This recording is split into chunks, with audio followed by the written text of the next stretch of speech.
नमस्कार श्रोताओं, स्वागत है आपका मेरे चैनल में। आज हम सुनने जा रहे हैं शरत चंद्र चट्टोपाध्याय द्वारा लिखी कहानी अंधेरे में उजाला। तो चलिए फिर सुनते हैं आज की कहानी। बहुत दिनों की बात है। सत्येंद्र चौधरी जमींदार का लड़का बीए पास करके घर लौटा तो उसकी माँ बोली, लड़की साक्षात लक्ष्मी है, बेटा बात सुन, एक बार देखा। सत्येंद्र ने सिर हिलाकर कहा, नहीं माँ, अभी मुझसे किसी तरह ना होगा, इससे मैं पास ना हो सकूंगा। क्यों नहीं पास हो सकेगा बेटा? बहू रहेगी मेरे पास, तू पढ़ेगा लिखेगा कलकत्ता में, पास होने में तुझे क्या बाधा होगी? मैं तो सोच ही नहीं पाती सत्तू।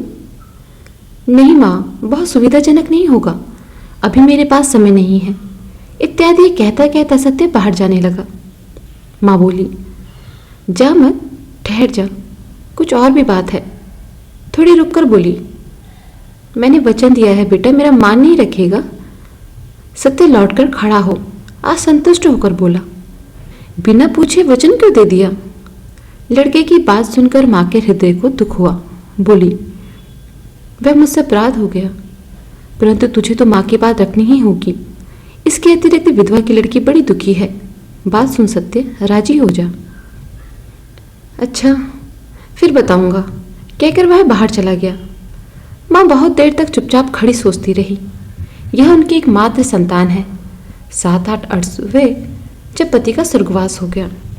तब से विधवा स्वयं ही नायाब गुमस्ताओं की सहायता से बड़ी जमींदारी का शासन करती आ रही है।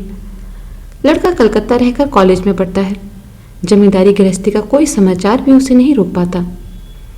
माँ ने मन ही मन सोच रखा था कि लड़के के वकालत पास कर लेने पर ही उसका विवाह करेगी एवं पुत्र पुत्रवधू के हाथ में जमींदारी गृहस्थी का संपूर्ण भार देकर निश्चिंत हो जाएंगी। इससे पूर्व लड़के को गृहस्थ बनाकर वे उसकी उच्च शिक्षा में बाधा नहीं बनेंगी। परंतु बात कुछ और ही बदल गई। पति की मृत्यु के पश्चात इस घर में इतने दिनों तक कोई काजकर्म नहीं हुआ। उस दिन किसी एक व्रत के उपलक्ष्य में सारे गांव को न्योता दे दिया। स्वर्गवासी अतुल मुखर्जी की दरिद्र विधवा 11 वर्ष की लड़की को लेकर निमंत्रण रखने आई थी। वह लड़की उन्हें बहुत पसंद आई। केवल यह लड़की अत्यंत सुंदरी हो सो ही नहीं, इतनी सी उम्र में ही लड़की अशेष गुणवती है, यह भी उन्होंने 2-4 बातें करके ही समझ लिया था। माँ ने मन ही मन बोली, अच्छा पहले तो लड़की दिखाऊंगी, तब फिर कैसे पसंद नहीं होगी देखा जाएगा। दूसरे दिन दोपहर का समय सत्य भोजन करने के लिए माता के कमरे में घुसते स्तब्ध खड़ा रह गया। उसके खाने की जगह के ठीक सामने आसन बिछाकर माँ ने बैकुंठ की लक्ष्मी देवी को हीरा मुक्ताओं से सजाकर बैठा रखा था। माँ घर में घुसते ही बोली, खाने के लिए बैठ सत्तू। सत्येंद्र जैसे सोते वैसे जागा। वह हड़बड़ाता हुआ बोला, यहाँ क्यों, कहीं और मुझे खाने को परोस दो। माँ मंद मंद मुस्कुराती हुई बोली, तू सचमुच ही विवाह करने तो जा नहीं रहा है? इस छोटी सी लड़की के सामने तुझे लज्जा क्यों आती है? मैं किसी से लज्जा नहीं करता माँ, कहकर सत्य पेट जैसा मुंह बनाकर सामने बिछे आसन पर बैठ गया। माँ चली गई। 2 मिनट के भीतर ही वह भोजन सामग्री को थोड़ा बहुत मुंह में डालकर उठ गया। बाहर वाले कमरे में घुसते हुए देखा मित्र लोग आ जुटे हैं और 64 छक्के डाले जा रहे हैं। उसने पहले से ही दृढ़ आपत्ति प्रकट करते हुए कहा, मैं किसी तरह नहीं बैठ सकूंगा, मेरा सर भारी हो रहा है, कहकर कमरे के कोने में सरक तकिए पर माथा रखकर आंखें बंद करके वह सो गया। मित्रों को मन ही मन कुछ आश्चर्य हुआ एवं खेलने वालों की कमी होने के कारण चौसर उठाकर शतरंज बिछा ली। शाम तक बहुत हार जीत हुई, परंतु सत्य एक बार भी नहीं उठा, एक बार भी नहीं पूछा कौन हारा और कौन जीता। आज यह सब उसे अच्छा ही नहीं लग रहा था। मित्रों के चले जाने पर वह मकान के अंदर पहुंचकर सीधा अपने ही कमरे में जा रहा था कि रसोई घर के बरामदे में से माँ ने पूछा, इस समय सोने जा रहा है रे? सोने नहीं, पढ़ने जा रहा हूँ। एमए की पढ़ाई सरल नहीं है ना, समय नष्ट करने से कैसे चलेगा, कहकर वह गूढ़ संकेत कर धमधम करता हुआ ऊपर चढ़ गया। आधा घंटा बीत गया। उसने एक पंक्ति भी नहीं पढ़ी। टेबल के ऊपर पुस्तक खुली पड़ी थी। कुर्सी को हिलाता हुआ ऊपर की ओर मुंह किए वह छत की कड़ियों को गिन रहा था। तभी अचानक ध्यान भंग हो गया। उसके कान खड़े करते हुए सुना, छम। फिर थोड़ी देर बाद छम छम। सत्य ने सीधे उठकर बैठते हुए देखा। वही सिर से पांव तक गहने पहनी हुई लक्ष्मी देवी जैसी लड़की धीरे धीरे पास आकर खड़ी हो गई। सत्य टकटकी लगाए देखता रहा। लड़की ने कोमल कंठ से कहा, माँ ने आपकी राय पूछी है। सत्य ने क्षण भर मौन रहकर प्रश्न किया, किसकी माँ? लड़की ने कहा, मेरी माँ। सत्य उसी समय प्रत्युत्तर नहीं ढूंढ सका। क्षण भर बाद बोला, मेरी माँ से पूछते ही पता चल जाएगा। लड़की लौटी जा रही थी। सत्य ने अचानक प्रश्न कर डाला, तुम्हारा नाम क्या है? मेरा नाम राधा रानी है, कहकर वह चली गई। किसी प्रकार राधा रानी का जबरदस्त ध्यान भुलाकर सत्य एमए पास करने के लिए कलकत्ता चला आया। विश्वविद्यालय की समस्त परीक्षाओं में उत्तीर्ण ना होने तक किसी भी प्रकार नहीं, बहुत संभव है बाद में भी नहीं, वह विवाह ही नहीं करेगा। कारण गृहस्थी में पड़ जाने से मनुष्य का आत्मसंभ्रम नष्ट हो जाता है, इत्यादि इत्यादि। तो भी रह रहकर उसका संपूर्ण मन जैसे न जाने कैसा हो उठता है। कहीं भी कोई नारी मूर्ति देखते ही एक अन्य छोटा सा मुख उसके ही पास प्रकट होकर उसको ढकता हुआ अकेला विराजमान हो उठता है। सत्य किसी भी प्रकार उस लक्ष्मी प्रतिमा को भूल नहीं पाता। सदैव से ही वह नारी के प्रति उदासीन रहा है। अचानक यह उसे क्या हो गया कि राह घाट में कहीं भी एक विशेष उम्र की किसी लड़की को देखते ही उससे अच्छी तरह देखने की इच्छा हो उठती है। हजार चेष्टाएं करने पर भी वह जैसे किसी प्रकार आगे नहीं हटा पाता। देखते देखते अचानक शायद अत्यंत लज्जित होकर संपूर्ण शरीर बाहर बाहर सिहर उठता है और वह उसी समय किसी भी एक रास्ते को पकड़कर शीघ्रतापूर्वक खिसक जाता है। सत्य को तैरकर स्नान करना बहुत अच्छा लगता था। उसके चोर बगान के निवास से गंगा नदी दूर नहीं है। प्राय वह जगन्नाथ घाट पर स्नान करने के लिए आता था। आज पूर्णिमा है, घाट पर खूब भीड़ हो गई है। गंगा तट पर आकर वह जिस उड़िया ब्राह्मण को सूखे कपड़ों की जिम्मेदारी सौंपकर पानी में जा घुसा, उसी की ओर चले आते हुए एक जगह बाधा पाकर रुक कर देखा। 4-5 लोग एक ओर देख रहे हैं। सत्य उन लोगों की दृष्टि का अनुसरण करते देखते हुए आश्चर्य से स्तब्ध रह गया। उसके मन को लगा कि एक साथ इतना रूप उसने और कभी किसी स्त्री शरीर में नहीं देखा। लड़के की उम्र 18-19 से अधिक न थी। पहनावे में सीधी साधी काली पाड़ की धोती, संपूर्ण शरीर आभूषणहीन, घुटनों के बल बैठी हुई, मस्तक पर चंदन की छाप लगवा रही थी एवं उसी का परिचित पांडा एकाग्रचित होकर सुंदरी के कपोल और नाक पर चंदन की रेखा खींच रहा था। सत्य पास जाकर खड़ा हो गया। पांडा सत्य से यथेष्ट दक्षिणा पाया करता था। इसी से उसने रूपसी के चंद्रमुख की खातिरदारी त्याग कर हाथ के छापे रखते हुए बड़े बाबू के सूखे वस्त्रों के लिए हाथ बढ़ा दिए।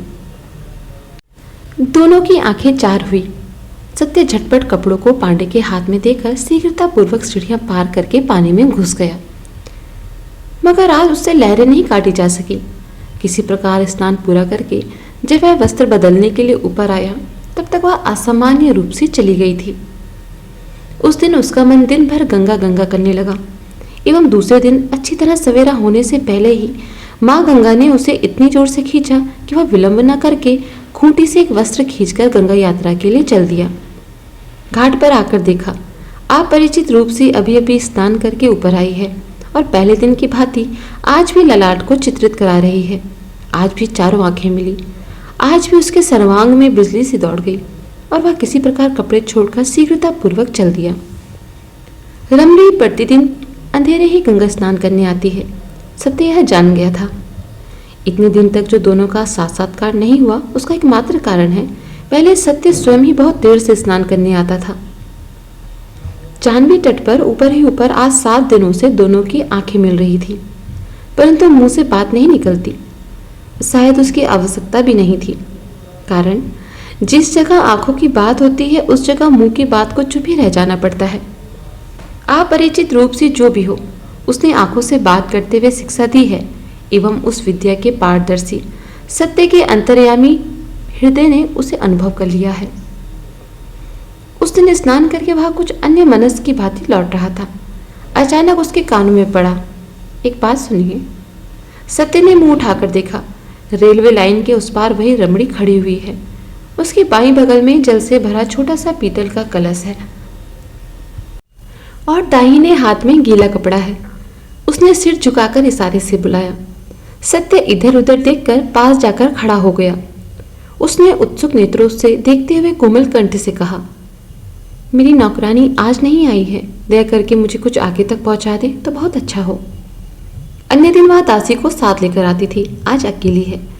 सत्य के मन में दुविधा होने लगी, यह काम अच्छा नहीं है। मन को एक बार ऐसा भी लगा, परंतु वह ना नहीं कह सका। रमणी उसके मन के भाव का अनुमान कर कुछ हंस गई।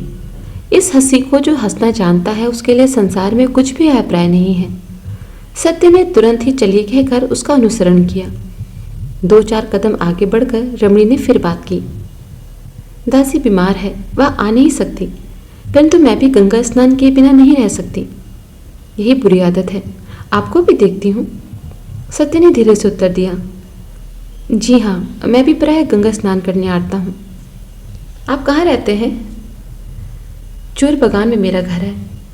मेरा मकान जोड़ा सांकू में है। आप मुझे पथरिया घाट के मोड़ तक पहुंचाकर बड़ी सड़क से चले जाइएगा। ठीक है। बहुत देर और कोई बात नहीं हुई। जीतपुर के रास्ते पर आकर रमणी मुड़कर खड़ी होती हुई फिर वैसे ही हंसी हंसकर बोली, पास ही हम लोगों का मकान है, अब चली जाऊंगी, नमस्कार। सत्य नमस्कार कहकर गर्दन झुकाए हुए झटपट चला गया।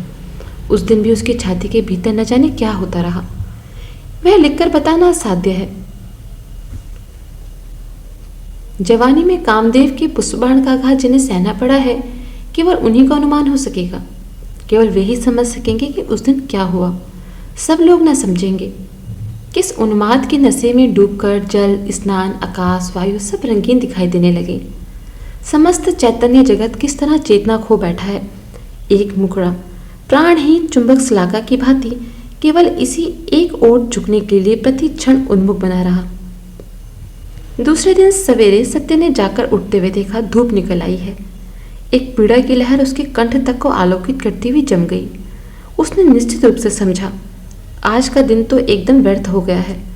नौकर सामने से जा रहा था, उसे बुरी तरह धमकाते हुए कहा, हरामजादे, इतनी देर हो गई, मुझे तो हिला भी नहीं सकता था, जा, तुझ पर 1 रुपये जुर्माना किया। वह बेचारा हतबुद्धि को देखता रहा। सत्य दूसरा कपड़ा लिए बिना नाराज हो घर से निकलकर बाहर चल दिया। सड़क पर आकर किराए की गाड़ी की एवं गाड़ीवान को पथरिया घाट के भीतर होकर चलने का हुक्म दिया। रास्ते के दोनों ओर प्राणपण से उसने आंखें बिछा रखी थी, परंतु गंगा तट पर आकर घाट की ओर देखते उसका संपूर्ण क्षोभ जैसे ठंडा हो गया। अपितु मन को लगा जैसे अचानक ही मार्ग पर पड़े हुए किसी अमूल्य रत्न को उठा लिया। गाड़ी से उतरते ही वह कोमलतापूर्वक हंसते हुए अत्यंत परिचित की भांति बोली, इतनी देर क्यों? मैं आधे घंटे से खड़ी हुई हूँ, जल्दी नहा लीजिए, आज भी मेरी दासी नहीं आई। 1 मिनट सब्र कीजिए, कहकर सत्य शीघ्रता पूर्वक जल में जा घुसा। तैरना उसका न जाने कहाँ गया।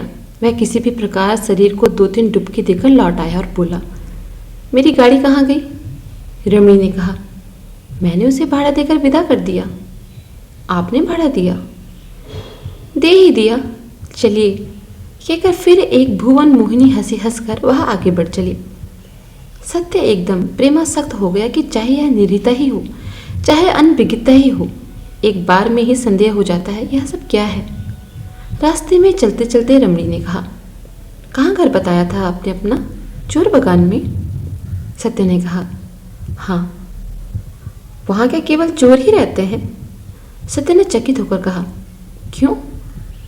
आप तो उन चोरों के राजा हैं, कहकर रमणी तनिक गर्दन घुमाकर कटास पूर्वक हंसती हुई फिर चुपचाप हंस के चाल से चलने लगी। आज बगल का क्लस अपेक्षाकृत बड़ा था। भीतर गंगाजल छलाछल शब्द से, अर्थात और मुग्ध अंधे युवक सावधान, यह सब धोखा है, ठगी है, कहकर उछल उछल कर बार बार व्यंग तिरस्कार करने लगा। मोड़ के पास आने पर सत्य ने संकोच पूर्वक कहा, गाड़ी का भाड़ा तो। रमणी घूमकर खड़ी हो गई। अस्फुट कोमल कंठ से उत्तर दिया, यह तो आपने ही दिया है। सत्य ने इस इशारे को ना समझकर पूछा, मैंने कैसे दिया? मेरे पास और है क्या जो दूंगी? जो था वह सभी तो तुमने चोरी डकैती से ले लिया। कहकर उसने आश्चर्य से मुंह फेर लिया।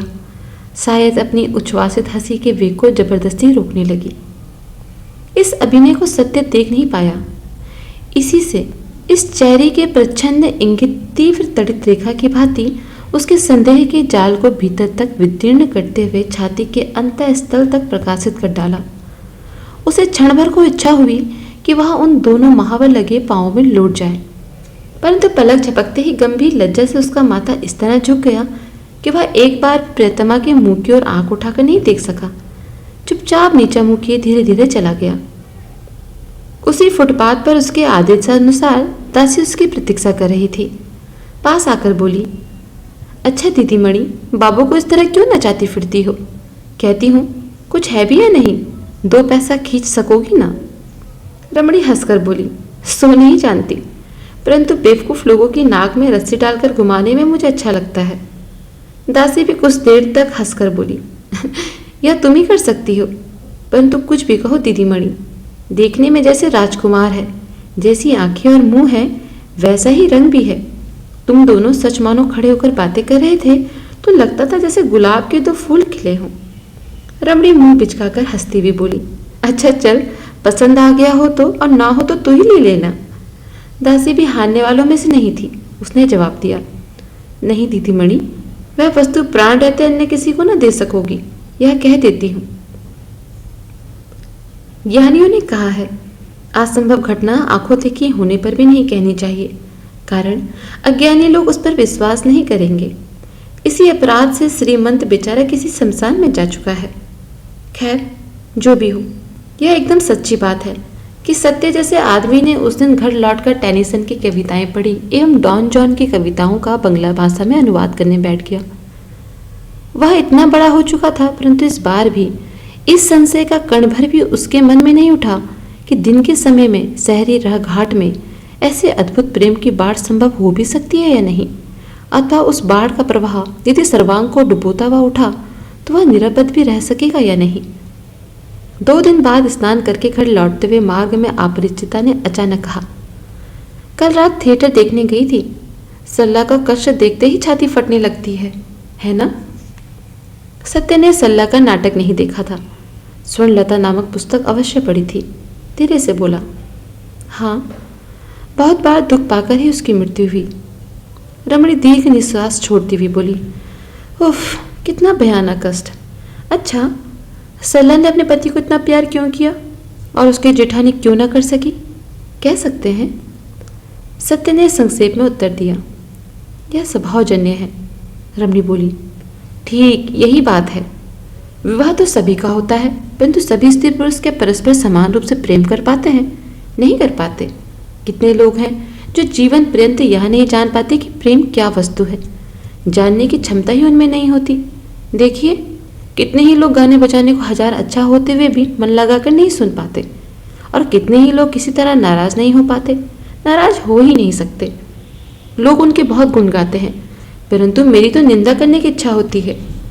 सत्य ने हंसते हुए कहा, क्यों? रमणी ने उद्दीप्त कंठ से उत्तर दिया, उन्हें अक्षम कहकर। अक्षमता में थोड़े बहुत गुण भी हो सकते हैं, परंतु दोष अधिक है। यही जैसे सल्ला का जेठ स्त्री के इतने बड़े अत्याचार पर भी उसे नाराज नहीं होता। सत्य चुप बना रहा। उसने फिर कहा, और उसकी स्त्री प्रमदा भी कितनी शैतान औरत है, मैं होती तो राक्षसी का गला दबा देती।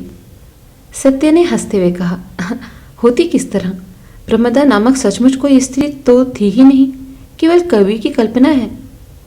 रमणी बीच में ही रोक कर बोली, तो ऐसी कल्पना की ही क्यों गई?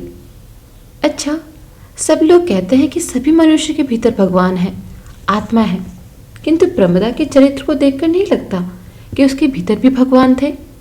तुमसे सत्य कहती हूँ, कहीं भी बड़े बड़े लोगों की पुस्तकें पढ़कर मनुष्य भले ही बने, मनुष्य को मनुष्य प्यार करे सो तो नहीं ना। ऐसी पुस्तकें लिखती हैं कि पढ़कर मनुष्य पर मनुष्य की घृणा उत्पन्न होती है।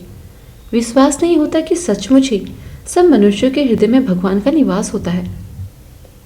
सत्य ने चकित होकर उसके मुंह की ओर देखते हुए कहा, तुम शायद बहुत पुस्तकें पढ़ती हो। रमणी बोली, अंग्रेजी तो नहीं जानती, लेकिन बंगला की जो भी किताबें निकलती हैं सबको पढ़ती हूँ। किसी किसी दिन सारी रात पढ़ती हूँ। यही तो बड़ी सड़क है, चलो ना हमारे घर, जितनी पुस्तकें हैं सब दिखाऊंगी। सत्य चौंक उठा, तुम लोगों के घर? हाँ, हम लोगों के घर, चलो चलना ही होगा तुम्हें। अचानक सत्य का मुंह पीला पड़ गया। वह भयभीत होकर कह उठा, नहीं नहीं, छी छी, छी छी कुछ नहीं, चलो। नहीं नहीं, आज नहीं, आज रहने दो, कहकर सत्य कांपते हुए पांवों से शीघ्रतापूर्वक चल दिया। इस अपरिचित प्रेयसी के प्रति गंभीर सद्भाव से आज उसका हृदय भर गया। प्रातःकाल स्नान करके सत्य धीरे धीरे घर लौटा। उसकी दृष्टि क्लांत सजल थी। आंखों की पलकें उस समय भी गीली थी। आज 4 दिन बीत गए। उस अपरिचित प्रियतमा को वह देख नहीं पाया। फिर वह गंगा स्नान करने नहीं आई। आकाश पताल की न जाने क्या क्या बातें उसने कुछ दिन से की हैं। उनकी सीमा नहीं। कभी कभी मन में दुश्चिंता भी उठी। शायद वह बची ही ना हो, शायद वह मृत्यु सैया पर हो, कौन जाने। वह गली तो जानता है परंतु और कुछ नहीं जानता। किसका मकान है, कहाँ मकान है, कुछ भी तो नहीं जानता। वह मन ही मन सोच विचार आत्मग्लानि से हृदय जला रहा था कि उस दिन क्यों नहीं चला गया, क्यों उसके सविनय अनुरोध की उपेक्षा कर दी थी। वह सचमुच ही उससे प्रेम करती थी। आंखों में नशा नहीं, हृदय में गहरी प्यास थी। उसमें छल कपट की छाया भी नहीं थी। जो थी वह सचमुच ही निस्वार्थ, सचमुच ही पवित्र और हार्दिक स्नेह था। बाबूजी, सत्य ने चौंकते हुए देखा। उसकी वही दासी जो साथ आती थी सड़क के किनारे खड़ी थी। सत्य घबराकर समीप आ भारी गले से बोला, क्या हुआ उन्हें? कहते ही उसकी आंखों में पानी भर आया। स्वयं को संभाल नहीं सका। दासी ने मुंह नीचा करके हंसी छिपा ली। शायद हंसी आ जाने के भय से ही मुंह नीचा किए हुए बोली, दीदी मणि बहुत बीमार है, आपको देखना चाहती है। चलो, कहकर सत्य तुरंत स्वीकृति दे आंखें पोंछकर साथ चल दिया। उसने चलते चलते पूछा, क्या बीमारी है? बहुत अधिक बढ़ गई है क्या? दासी ने कहा, नहीं, सो तो नहीं, परंतु ज्वर अधिक है। सत्य ने मन ही मन हाथ जोड़कर मस्तक पर रखे और कुछ नहीं पूछा। मकान के सामने आकर देखा। बहुत बड़ा मकान है। दरवाजे के समीप बैठा एक हिंदुस्तानी दरबान ऊँग रहा है। दासी से पूछा, मेरे जाने से तुम्हारी दीदी मणि के पिता नाराज तो नहीं होंगे? वे मुझे पहचानते नहीं ना? दासी ने कहा, दीदी मणि के पिता नहीं है, केवल माँ है। दीदी मणि की भांति वे भी आपको बहुत प्यार करती हैं। सत्य ने और कुछ न कहकर भीतर प्रवेश किया। सीढ़ियों पर चढ़कर तीसरी मंजिल के बरामदे में आकर देखा। पास ही पास कमरे हैं। बाहर से जितना भी दिखाई पड़ता है, लगता है वे सब चमत्कारपूर्ण ढंग से सजे हुए हैं। किसी कमरे से उच्च हास्य के साथ तबला और घुंघरू का शब्द आ रहा है। दासी ने हाथ से दिखाते हुए कहा, यही घर है, चलिए। दरवाजे के सामने आकर वह पर्दे को हटाती हुई उच्च कंठ से बोली, दीदी मणि, यह लो अपने नागर को। तीव्र हंसी और कोलाहल सा उठा। भीतर जो कुछ देखा उससे सत्य का संपूर्ण मस्तिष्क से उलट पुलट हो गया। उसे लगा जैसे वह अचानक बेहोश होता हुआ गिरा जा रहा है। किसी तरह दीवार को पकड़कर उसकी जगह आंखें बंद करके वह चौखट के ऊपर बैठ गया। कमरे में भीतर तख्त था। गद्दी, चादर आदि के बिछौनों के ऊपर 2-3 सभ्य वेशधारी पुरुष बैठे थे। एक आदमी हारमोनियम, एक तबला लिए बैठा था। एक अन्य व्यक्ति दच्चित हो शराब पी रहा था और वह शायद अकेली नाच रही थी। दोनों पाँव में घुंघरू बंधे हुए थे। संपूर्ण शरीर विविध प्रकार के आभूषणों से भूषित था। सुरा रंजित दोनों आंखें झूम झूम रही थी। झटपट समीप आकर वह सत्य का एक हाथ पकड़कर खिलखिलाकर हंसती हुई बोली, दोस्त को मिर्गी की बीमारी है क्या? लो भाई, इटियारी मत करो, उठो। इस सब से मुझे बहुत डर लगता है। पर तड़ित वेग से हत चेतन मनुष्य जिस तरह कांपता हुआ हिलने लगता है, उसके कर स्पर्श से सत्य नीचे से ऊपर तक उसी प्रकार कांपकर घबराने लगा। रमणी ने कहा, मेरा नाम श्रीमती बिजली है। तुम्हारा नाम क्या है भाई? बाबू। बाबू। सब लोगों ने हे हे करके अट्टहास मचा दिया। दीदी मणि की दासी तो हंसी से भरकर एकदम मेज के ऊपर जा लेटी। क्या रंग लाती हो दीदी मणि? बिजली कृत्रिम रोष भरे स्वर में उसे थोड़ा धमकाती हुई बोली, ठहर, बकबक मत कर, आओ उठाओ, कहकर जबरदस्ती सत्य को खींचकर एक चौकी के ऊपर बिठाते हुए उसके पांव के समीप घुटने टिकाकर बैठ गई और हाथ जोड़कर गाना प्रारंभ किया। जिस आदमी ने शराब पी रखी थी उसने उठकर सत्य के पांव के समीप दंडवत प्रणाम किया। उसे नशा चढ़ रहा था।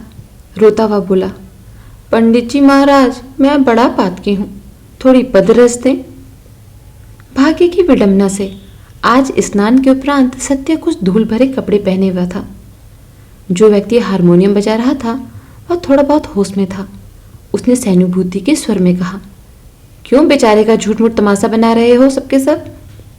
बिजली हंसती हंसती बोली, वाह, झूठ मूठ कैसे? यह तो सचमुच का तमाशा है। तभी तो इस तरह आमोद के दिन घर लाकर तुम्हें तमाशा दिखा रही हूं।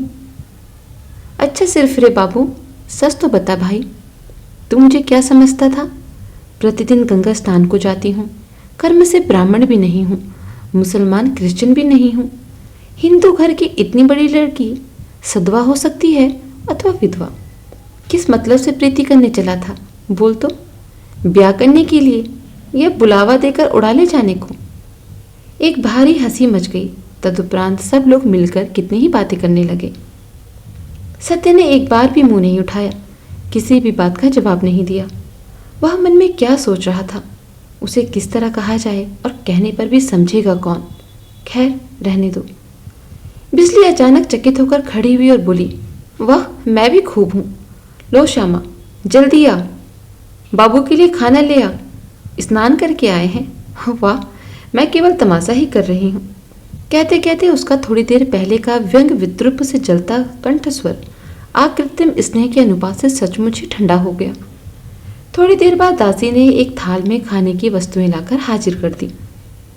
बिजली अपने हाथ में थाल लेकर फिर घुटने नवाकर बैठती हुई बोली, मुंह उठाओ, खाओ। अब तक सत्य अपनी संपूर्ण शक्ति को एकत्र कर स्वयं को संभाले हुए था। इस बार मुंह उठाकर शांत भाव से बोला, मैं नहीं खाऊंगा। क्यों? जाती चली जाएगी? मैं क्या भंगिन या चमारिन हूं? सत्य ने उसी भांति शांत कंठ से कहा, वह होती तो खा लेता। आप जो कुछ हैं ठीक है। बिजली खिलखिलाकर हंसती हुई बोली, हाय, बाबू भी छुरी छुरा जलाना जानते हैं, देख रही हूं। कहकर वह फिर हंसी, परंतु वह केवल शब्द मात्र था, हंसी नहीं थी। इसी से और कोई उस हंसी में योग नहीं दे पाया। सत्य ने कहा, मेरा नाम सत्य है, बाबू नहीं। और मैंने छुरी चलाना कभी नहीं सीखा, परंतु अपनी भूल पहचान कर उसे सुधारना सीखा है। बिजली अचानक न जाने क्या बात कहने जा रही थी, परंतु उसका हाथ दबाकर बोली, मेरा छुआ नहीं खाओगे? नहीं। बिजली उठ खड़ी हुई। उसके परिहास के स्वर में इस बार तीव्रता मिली हुई थी। जोर देकर बोली, खाओगे, मैं कह देती हूँ तुमसे, आज न सही कल, अन्यथा तुम 2 दिन बाद खाओगे। सत्य गर्दन हिलाकर बोला, देखो, भूल सभी से होती है। मेरी भूल कितनी बड़ी थी उस सबको खूब समझ गया हूँ। आपसे भी भूल हो रही है। आज नहीं, कल नहीं, 2 दिन बाद नहीं, इस जन्म में नहीं, आगामी जन्म में भी नहीं, किसी भी समय आपका छुआ नहीं खाऊंगा। आगे दीजिए, मैं जाऊं। आपके निश्वास से मेरा रक्त सूखा जा रहा है। उसके मुंह पर गंभीर घृणा की ऐसी सुस्पष्ट छाया पड़ी कि वह शराबी की आंखों से भी नहीं छुप सकी। उसने सिर हिलाकर कहा, बिजली बीवी, अर्षिकेशु रसस्य निवेदन, जाने दो इसको। सवेरे सवेरे इसने सारा मजा मिट्टी कर दिया। बिजली ने जवाब नहीं दिया। स्तंभित होकर सत्य के मुंह की ओर देखती हुई खड़ी रही। वास्तव में उससे भयानक भूल हो गई थी। वह तो कल्पना भी नहीं कर सकती थी कि ऐसा मुंहजोर व्यक्ति इस तरह भी बोल सकेगा। सत्य आसन छोड़कर उठ खड़ा हुआ। बिजली मृदु स्वर में बोली, थोड़ा और बैठो। शराबी सुनते ही चिल्ला उठा, ओ हो, पहली चोट में थोड़ा जोर दिखाएगा। जाने दो, डोर ढीली करो। सत्य कमरे के बाहर आ गया। बिजली ने पीछे से आकर राह रोकते हुए कहा, वे लोग देख लेते, इसी से अन्यथा मैं हाथ जोड़कर कहती हूँ, मुझसे बड़ा अपराध हो गया है। सत्य दूसरी ओर मुंह करके चुप बना रहा। उसने दोबारा कहा, क्या बगल वाला कमरा मेरे लिखने पढ़ने का कमरा है? एक बार देखोगे नहीं? एक बार आओ, माफ़ी चाहती हूँ। नहीं, कहकर सत्य सीढ़ियों की ओर अग्रसर हुआ। बिजली पीछे पीछे चलती हुई बोली, कल मुलाकात होगी? नहीं। तो क्या कभी मुलाकात नहीं होगी? नहीं। रुदन से बिजली का कंठ रुंध हो गया। थूक निगलकर जोर लगाकर गले को साफ करती हुई बोली, मुझे विश्वास नहीं होता कि फिर मुलाकात नहीं होगी, परंतु तो भी यदि ना हो तो बताओ, मेरी इस बात पर विश्वास करोगे? भग्न स्वर सुनकर सत्य चकित हो गया, परंतु इन 15-16 दिनों में जो अभिनय उसने देखा था उसके आगे तो यह कुछ भी नहीं है। वह तो भी मुंह फेर कर खड़ा हो गया। उस मुख की प्रत्येक रेखा पर सुदृढ़ अविश्वास को पढ़कर बिजली की छाती फट गई, परंतु वह क्या करेगी? हाय हाय, विश्वास कराने के सभी उपाय उसने जैसे कोरे करकट की भांति अपने ही हाथ से झाड़कर फेंक दिए थे। सत्य ने पूछा, क्या विश्वास करूं? बिजली के होठ कांप उठे, परंतु स्वर नहीं निकला। आंसुओं के भार से बोझिल दोनों नेत्र क्षण भर के लिए ऊपर उठाकर नीचे कर लिए। सत्य ने उन्हें भी देखा, परंतु क्या आंसू नकली नहीं होते? बिजली मुंह उठाए बिना भी समझ गई सत्य प्रतीक्षा कर रहा है, परंतु उस बात को वह किसी प्रकार भी मुंह से बाहर नहीं निकाल सकी, जो बाहर निकलने के लिए उसकी छाती के अंजर पंजरों को तोड़ फोड़ रही थी। वह प्यार करती थी। उस प्यार की बात को सार्थक करने के लिए वह इस रूप की भंडार देह का भी शायद एक फटे हुए कपड़े की भांति त्याग कर सकती थी, परंतु कौन उसका विश्वास करेगा? वह तो दागी असामी है। अपराधी के 100 करोड़ चिन्ह सर्वांग पर लगाए विचारक के सामने खड़ी होकर आज वह किस प्रकार मुंह पर लाए कि अपराध करना ही उसका पेशा अवश्य है, परंतु इस बार वह निर्दोष है। जितना विलंब होने लगा उतना ही वह समझने लगी। विचारक उसे फांसी का हुक्म देने बैठा है, परंतु किस तरह वह रोकेगी उसे? सत्य अधीर हो उठा था। वह बोला, जा रहा हूं। बिजली तब भी मुंह नहीं उठा सकी, परंतु इस बार बोली, जाओ, परंतु जिस बात पर अपराध में डूबी रहने पर भी मैं विश्वास करती हूँ, उस बात का विश्वास करके तुम अपराधी मत बनना। विश्वास करो, सभी के शरीर में भगवान वास करते हैं। जीवन पर्यंत वे शरीर को छोड़कर नहीं जाते। कुछ ठहर कर कहा, सभी मंदिरों में देवता की पूजा नहीं होती, तो भी वे देवता ही होते हैं। उन्हें देखकर सिर चाहे न झुके, परंतु उन्हें ठुकरा कर भी नहीं जाया जा सकता। यह कहकर कदमों की आहट सुनकर उसने मुंह उठाकर देखा। सत्य धीरे धीरे चुपचाप चला जा रहा था। स्वभाव के विरुद्ध जाकर विद्रोह किया जा सकता है, परंतु उसे बदला तो नहीं जा सकता। नारी शरीर पर सैकड़ों अत्याचार चल सकते हैं, परंतु नारीत्व को अस्वीकार करने से नहीं चलेगा। बिजली नर्तकी है, तथापि वह नारी भी है।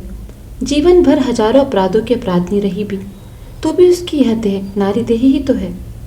घंटे भर बाद जब वह कमरे में लौट कर आई, उस समय उसकी लांछित अर्धमृत नारी प्रकृति अमृत के स्पर्श से जगकर उठ बैठी। इस अत्यंत थोड़े से समय के भीतर ही उसके संपूर्ण शरीर में न जाने कैसा अद्भुत परिवर्तन हो गया था। उसे शराबी तक खूब समझ गया। वह मुख खोलकर कह बैठा, क्यों बिजली, आंखों की पलक तो भीगी हुई है। भैया, अरे लौंडा भी एक ही जिद्दी था, ऐसी वस्तुएं भी मुंह में नहीं डाली। दो थाली जरा इधर दो। कहकर वह स्वयं ही थाली खींचकर खाने लगा। उसकी एक भी बात बिजली के कानों में नहीं पड़ी। अचानक अपने पाँव में बंधे दिखाई देने वाले घुंघरूओं ने जैसे बिच्छुओं की भांति उसके दोनों पाँव में डंक मार दिया। उसने झटपट उन्हें खोलकर फेंक दिया। एक आदमी ने पूछा, खोल भी दिए? बिजली मुंह उठाकर थोड़ा हंसती हुई बोली, अब इन्हें नहीं पहनूंगी। अर्थात अब कभी नहीं। बाई जी मर गई। शराबी संदेश चबा रहा था। बोला, किस रोग से बाई जी? बाई जी फिर हंसती हुई बोली, जिस रोग से दीपक जलने पर अंधेरा मर जाता है, सूर्य निकलने पर रात्रि मर जाती है, आज उसी रोग से तुम लोगों की बाई जी सदैव के लिए मर गई भाई। 4 वर्ष बाद की बात कह रहा हूँ। कलकत्ता के एक बड़े मकान में जमींदार की लड़की का अन्नप्राशन है। खाने पीने का विशाल आयोजन समाप्त हो चुका है। संध्या के बाद बाहर वाले मकान में प्रशस्त आंगन में महफिल का प्रबंध करके आमोद आहाद नृत्य गायन का आयोजन चल रहा है। एक और 3-4 नर्तकियां हैं, यही नृत्य गायन करेंगी। दूसरी मंजिल के बरामदे में चिक्की आहड़ में बैठी राधा रानी अकेले नीचे के जन समागम को देख रही थी। निमंत्रित महिलाओं का अभी शुभागमन नहीं हुआ था। चुपचाप पीछे से आकर सत्येंद्र ने कहा, इतना मन लगाकर क्या देख रही हो, बताओ तो। राधा रानी अपने स्वामी की ओर मुड़कर देखती हुई मुस्कुराकर बोली, जिसे सब लोग देखने आए हैं, बाई जी की साज सज्जा। परंतु अचानक तुम यहाँ क्या कर रहे हो? पति ने हंसकर जवाब दिया, अकेली बैठी हो, इसी से एक बात कहने आया हूँ। ऐसा? सचमुच? अच्छा, देख रही हो तो बताओ, उनमें सबकी अपेक्षा तुम्हें कौन सी अधिक पसंद है? इधर वाली, कहकर राधा रानी ने उंगली उठाकर जो स्त्री सबसे पीछे अत्यंत सीधी सादी पोशाक पहने बैठी थी उसे दिखा दिया। पति ने कहा, वह तो अत्यंत रुग्ण है। सो भले ही हो, यही सबसे अधिक सुंदरी है, परंतु बेचारी गरीब है, शरीर में गहने वहने इन सब की भांति नहीं है। सत्येंद्र गर्दन हिलाकर बोला, यह होगा, परंतु इन सबकी मजदूरी कितनी है जानती हो? नहीं, सत्येंद्र ने हाथ से दिखाते हुए कहा, ये 30-30 रुपए की हैं, और जिसे तुम गरीब कहती हो उसके 200 रुपये। राधा रानी चौंक उठी, 200? क्यों, वह क्या बहुत अच्छा गाती है? कान से कभी नहीं सुना। लोग कहते हैं 4-5 वर्ष पहले बहुत अच्छा गाती थी, परंतु अब गा सकेगी या नहीं कहा नहीं जा सकता। तब इतने रुपए देकर क्यों लाई? इससे कम पर वह आती नहीं, इतने पर भी आने को राजी नहीं थी। बहुत मना मनू कर लाई गई। राधा रानी और अधिक चकित होकर पूछने लगी, रुपए देकर भी मनाना मनुना क्यों? सत्येंद्र समीप ही एक चौकी खींचकर बैठता हुआ बोला, उसका पहला कारण, उसने व्यवसाय छोड़ दिया है। गुण उसका कितना भी हो, इतना रुपया कोई सहज ही देना भी नहीं चाहता, उसका भी आना नहीं होता, यही उसकी बात है। दूसरा कारण, मेरी अपनी ही गरज है। इस पर राधा रानी ने विश्वास नहीं किया, फिर भी उनके आग्रह से आगे खिसक कर बैठती हुई बोली, तुम्हारी गरज लाख होगी, परंतु व्यवसाय क्यों छोड़ दिया? सुनोगी? हाँ बताओ। सत्येंद्र क्षण भर चुप रहकर बोला, उसका नाम बिजली है। एक समय मैं उसके प्रेम में पागल हो गया था। किंतु यहाँ पर लोग आ जाएंगे रानी, घर में चलोगी? चलूंगी, चलो, कहकर राधा रानी उठकर खड़ी हो गई। पति के पांव के पास बैठकर और बिजली के बारे में सब कुछ सुनकर राधा रानी ने आंचल से आंखें पोंछ ली और अंत में बोली, इसी से आज उसका अपमान करके बदला लोगे? यह बुद्धि तुम्हें किसने दी? इधर सत्येंद्र की आंखें भी शुष्क नहीं थी, बहुत बार गला भी भर आया था। वह बोला, अपमान अवश्य है, परंतु उस अपमान को हम तीनों लोगों के अतिरिक्त और कोई नहीं जान सकेगा, कोई जानेगा भी नहीं। राधा रानी ने जवाब नहीं दिया, एक बार फिर आंचल से आंखें पोंछकर बाहर चली गई। निमंत्रित भर पुरुषों से महफिल भर गई थी, एवं ऊपर बरामदे में बहुत सी स्त्रियों के कंठ का सलज चित्कार चिक्के आवरण को भेदता हुआ आ रहा था। अनन्य नर्तकियां तैयार हो चुकी थी, केवल बिजली उस समय भी सिर झुकाए बैठी थी। उसकी आंखों से पानी गिर रहा था। लंबे 5 वर्षों में उसका संचित किया हुआ धन प्राय समाप्त हो चुका था। उसी के अभाव की ताड़ना से बाध्य होकर फिर वही कार्य अंगीकार करके आई थी जिसे उसने शपथ करके त्याग दिया था, परंतु वह मुंह उठाकर खड़ी नहीं हो पा रही थी। अपरिचित पुरुषों की तृष्णा दृष्टि के सम्मुख शरीर जैसे पत्थर की भांति भारी हो उठेगा। पांव इस तरह दोहरे होकर टूट पड़ना चाहेंगे। इसकी वजह 2 घंटे पहले कल्पना तक नहीं की जा सकी थी। किसी ने बिजली के पास आकर कहा, आपको बुला रही हैं। बिजली ने मुंह उठाकर देखा, पास ही खड़ा हुआ एक 12-13 वर्ष का लड़का। उसने ऊपर के बरामदे की ओर निर्देश करते हुए दोबारा कहा, माँ जी आपको बुला रही हैं। बिजली विश्वास नहीं कर पाई, जिज्ञासा के साथ पूछा, कौन बुला रही हैं? माँ जी बुला रही हैं। तुम कौन हो? मैं घर का नौकर हूँ। बिजली गर्दन हिलाकर बोली, शायद मुझे नहीं बुला रही हैं, तुम फिर पूछ कर आओ। बालक थोड़ी देर बाद लौट आकर बोला, आपका नाम बिजली है ना? आप ही को बुला रही हैं। आइए मेरे साथ, माँ जी खड़ी हुई हैं। चलो, कहकर बिजली झटपट पाँव के घुंघरू खोलकर उनका अनुसरण करती हुई अंदर प्रविष्ट हो गई। मन में सोचा, शायद गृहिणी की कोई विशेष फरमाइश है, इसीलिए वहां बुलाया गया है। शयन कक्ष के दरवाजे के समीप राधा रानी बालक को गोद में लिए खड़ी हुई थी। त्रस्त कुंठित पांव से बिजली के सामने खड़े होते ही वह आदरपूर्वक हाथ पकड़कर उसे भीतर खींच लाई। एक चौकी के ऊपर जबरदस्ती बैठाकर मुस्कुराती हुई बोली, दीदी पहचानती हो? बिजली आश्चर्य से हतबुद्धि हो गई। राधा रानी गोद के लड़के को दिखाती हुई बोली, छोटी बहन को साथ पहचाना नहीं दीदी, इसका दुख नहीं, परंतु इसे न पहचान पाने पर सचमुच ही झगड़ा करूंगी, कहकर वह मुंह दबाकर मंद मंद मुस्कुराने लगी। ऐसी हंसी देखकर भी बिजली कोई बात न कह सकी, परंतु उसका अंधकारपूर्ण आकाश धीरे धीरे स्वच्छ होने लगा। उस अनिद्य सुंदर मात्र मुख से संग विकसित गुलाब जैसे शिशु के मुख की ओर उसकी दृष्टि बंधी रह गई। राधा रानी निस्तब्ध थी। बिजली निर्निमेष आंखों से देख देखकर अचानक उठ खड़ी हुई और दोनों हाथ फैलाकर शिशु को गोद में लेकर जोर से छाती से चिपटाकर झरझर आंसू बहाती हुई रो पड़ी। राधा रानी ने कहा, दीदी समुद्र को मत कर विष तो स्वयं पी लिया और समस्त अमृत इस छोटी बहन को दे दिया। उन्होंने तुमसे प्यार किया था, इसीलिए मैंने उन्हें पाया है। सत्येंद्र के एक छोटे से फोटोग्राफ को हाथ में उठाए बिजली टकटकी बांधे देख रही थी। मुंह उठाकर मुस्कुराती हुई बोली, विष का विष ही तो अमृत है। मैं वंचित नहीं रही बहन, उसी विष ने इस घोर पापनी को ऊपर कर दिया। राधा रानी ने इस बात का उत्तर न देते हुए कहा, मुलाकात करोगी दीदी? बिजली क्षण भर आंखें बंद करके निश्चय करते हुए बोली, नहीं नहीं बहन, 4 वर्ष पहले जिस दिन वे मुझे अछूत को पहचान कर घोर घृणा से मुंह फेर कर चले गए थे, उस दिन घमंड में भरकर मैंने कहा था फिर मुलाकात होगी, तुम फिर आओगे। परंतु मेरा वह घमंड रहा नहीं और वे नहीं आए। परंतु आज देख रही हूँ क्यों दर्पहारी ने मेरा वह दर्प नष्ट कर दिया। वे नष्ट करके अब किस तरह मेरे अंधेरे पथ पर उजाला करेंगे, इस बात को मेरी तरह और कोई नहीं जानता बहन, कहकर वह फिर एक बार अच्छी तरह आंचल से आंखें पूछकर बोली। प्राणों की ज्वाला से भगवान को निर्दय निष्ठुर कहकर अनेक दोष दिए हैं, परंतु अब देख रही हूँ इस पापिष्ठा पर उन्होंने कैसी दया की है। उस दिन उन्हें लौटाकर ले जाती तो मैं सब ओर से मिट्टी हो जाती, उन्हें भी नहीं पाती और स्वयं को भी हार जाती। रुदन से राधा रानी का गला अवरुद्ध हो गया था, वह कुछ भी नहीं बोल पा रही थी। बिजली ने फिर कहा, सोचा था कभी मुलाकात होने पर उनके पांव पकड़कर एक बार और माफ़ी मांगकर देखूंगी, परंतु अब उसकी जरूरत नहीं रही। इस चित्र को केवल दे दो दीदी, मैं जा रही हूँ, कहकर वह उठ खड़ी हुई। राधा रानी ने भारी स्वर से पूछा, फिर कब भेंट होगी दीदी?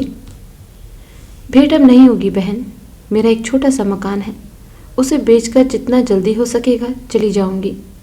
लेकिन बता सकती हो बहन, उन्होंने क्यों अचानक इतने दिनों बाद मुझे स्मरण किया? जब उनका आदमी मुझे बुलाने गया था तब तो कोई एक झूठा नाम बताया था। लज्जा से राधा रानी का मुंह लाल हो उठा, वह नीचा मुंह किए चुप रही। बिजली क्षण भर सोचकर बोली, समझ गई, शायद मेरा अपमान करने के लिए, है ना? नहीं, इसके अतिरिक्त इतनी चेष्टा करके मुझे बुलवाने का तो कोई अन्य कारण नहीं दिखाई देता। राधा रानी का मस्तक और भी झुक गया। बिजली हंसकर बोली, क्यों लजाती हो बहन? तो भी उनसे भूल हो गई। उनके चरणों में मेरा सतकोणी प्रणाम कहना। यह नहीं हो सकता, उन्हें बता देना मेरा अपना अब कुछ नहीं है। अपमान करने पर संपूर्ण पाप उन्हीं के शरीर से लगेगा। नमस्कार दीदी। नमस्कार बहन। बिजली उठते हुए हाथ जोड़कर बोली, आयु में बड़ी होने पर भी तुम्हें आशीर्वाद देने का अधिकार मुझे नहीं है। मैं तन मन से प्रार्थना करती हूँ बहन, तुम्हारे हाथ का नोया अक्सा बना रहे। मैं जा रही हूँ। तो ये थी आज की कहानी। कहानी सुनने के लिए आप सभी का बहुत बहुत धन्यवाद।